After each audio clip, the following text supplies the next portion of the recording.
Josepine Baker será a primeira mulher negra a entrar no panteão.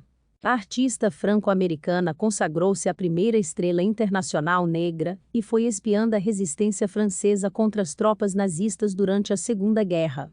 Assisto agora, em Últimas Notícias. A artista franco-americana Josepine Baker, 1906 a 1975, entrará para o Panteão de Paris a partir de 30 de novembro. Figura eminente da resistência francesa antinazista e da luta antirracista, Baker será a primeira pessoa negra e a sexta mulher a descansar na secular necrópole francesa. A informação foi confirmada neste domingo, 22, por fontes próximas do presidente Emmanuel Macron e pelo jornal Le Parisien. Segundo o veículo francês, o presidente anunciou a notícia a um grupo de personalidades que concordava com a transferência de Baker para o Panteão. Atualmente, seus restos mortais estão enterrados em Mônaco. Quando o presidente nos disse que sim, foi uma grande alegria, disse a empresária Jennifer Guezon, uma das personalidades recebidas, que defendeu a entrada de Baker no Panteão. Segundo Guezon, Macron anunciou a entrada da artista em 21 de julho. Brian Bouillon Baker, um dos 12 filhos adotivos de Baker, também esteve entre os convidados de Macron. O pedido de panteonização teria sido feito pela família Baker desde 2013, segundo Jennifer Guezon, e a petição tem quase 40 mil assinaturas. Leia também. Josepine Baker é considerada a primeira grande estrela do teatro de revista. Ela também foi a primeira mulher negra a desempenhar o papel principal em uma grande produção cinematográfica no longa francês A Sereia dos Trópicos, de 1927. Também foi uma das mais renomadas dançarinas do icônico Folies Bergère. Em Paris, ficou conhecida pelas danças sensuais e a irônica saia de bananas, que definiu sua imagem da época. Ainda conhecida pelos posicionamentos antirracistas, Josepine foi uma das artistas negras que se recusou a se apresentar para plateias segregadas nos Estados Unidos, onde a cantora nasceu, e foi também uma das vítimas da segregação do Jim Crow. Já na Europa, sua imagem de artista glamourosa a fez um grande nome da resistência francesa contra os nazistas. Conhecida pelos apelidos de Vênus Negra, Pérola Negra e Deusa Crioula, os holofotes em cima de sua sensualidade a fizeram passar despercebida como espiã de guerra. Além de esconder diversos franceses em sua propriedade durante a invasão nazista em Paris, Baker usou sua turnê pela América do Sul para contrabandear documentos para o general Charles de Gaulle. Em suas partituras, carregou informações codificadas sobre movimentos das tropas alemãs na França. Por mais de um século, o Panteão foi a necrópole secular dos grandes homens e mulheres na França, cuja memória a pátria reconhecida quer homenagear. O imponente edifício fica no coração da capital francesa. Entre os 80 personagens panteonizados estão políticos, escritores, cientistas, alguns religiosos e muitos militares. Atualmente, ficam ali apenas os restos mortais de 5 mulheres, como os de Simone Weil, a última a ter sido incluída, em 2018. O escritor francês Maurice Genevoix foi o último panteonizado, em 2020. Josepine Baker será a sexta mulher a entrar no Panteão, depois de Sophie Berthelot, a física Marie Curie, as lutadoras da resistência Germaine Tillion e Geneviève de Gaulle-Antonius, além de Simone Weil, que também era uma figura política. Sophie Berthelot, a primeira a descansar ali, ao lado de seu marido, o cientista Marcelino Berthelot, a quem ela ajudara em suas pesquisas, havia se distinguido em homenagem à sua virtude conjugal. Veja quem são as mulheres do Panteão francês, na ordem em que entraram. Nascida em Varsóvia em 1867, Maria Salomé Sklodowska veio a Paris para estudar física e matemática.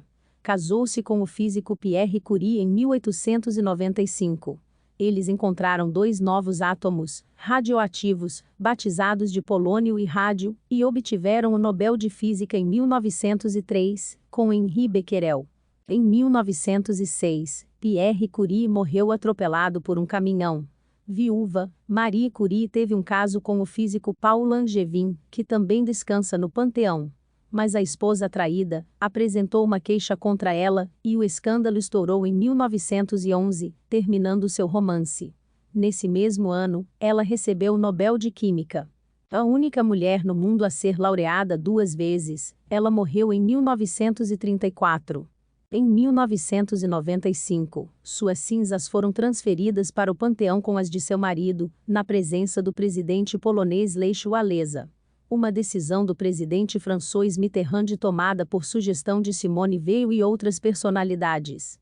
Marcelino Berthelot, 1827 a 1907, foi químico, biólogo e político. Muitas ruas, praças, escolas ou escolas secundárias levam o nome daquele que depositou mais de 1000 patentes científicas e foi ministro das Relações Exteriores e da Educação Pública.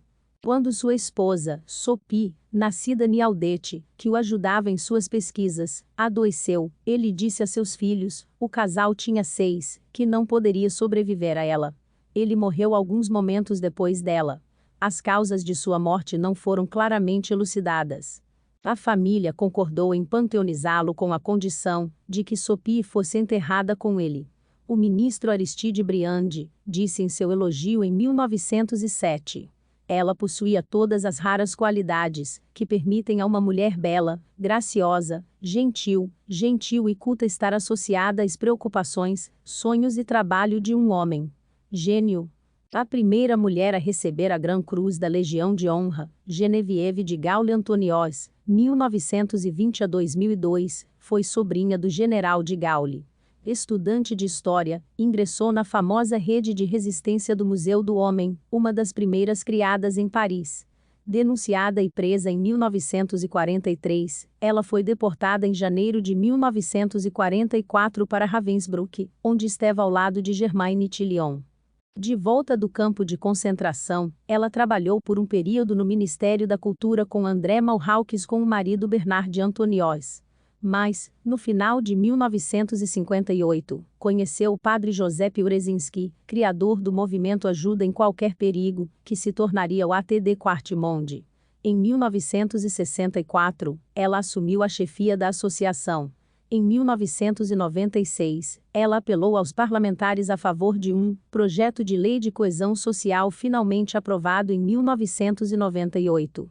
Etnóloga, Germaine Tillion, 1907 a 2008, foi uma lutadora incansável pelos direitos humanos. Aluna do sociólogo Marcel Mauss, em 1934, saiu para investigar a população berbere nos Aurês. Meio historiadora, meio repórter, ela cumpriu 4 missões ali. Durante a guerra, ela participou da criação da Rede Museu do Homem.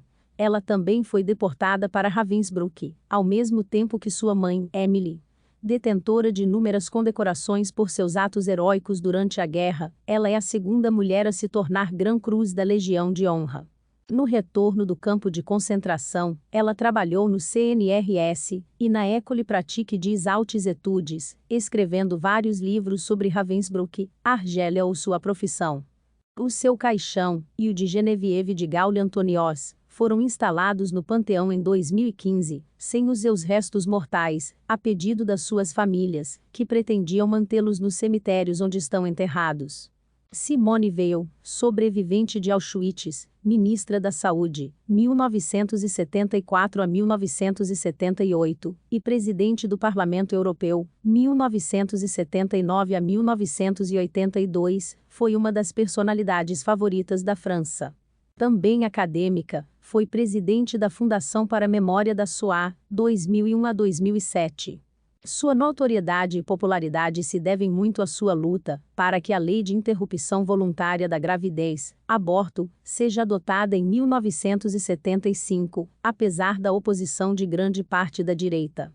Ela foi panteonizada em 2018, um ano após sua morte. Seu marido, Antoine, falecido em 2013, repousa ao seu lado.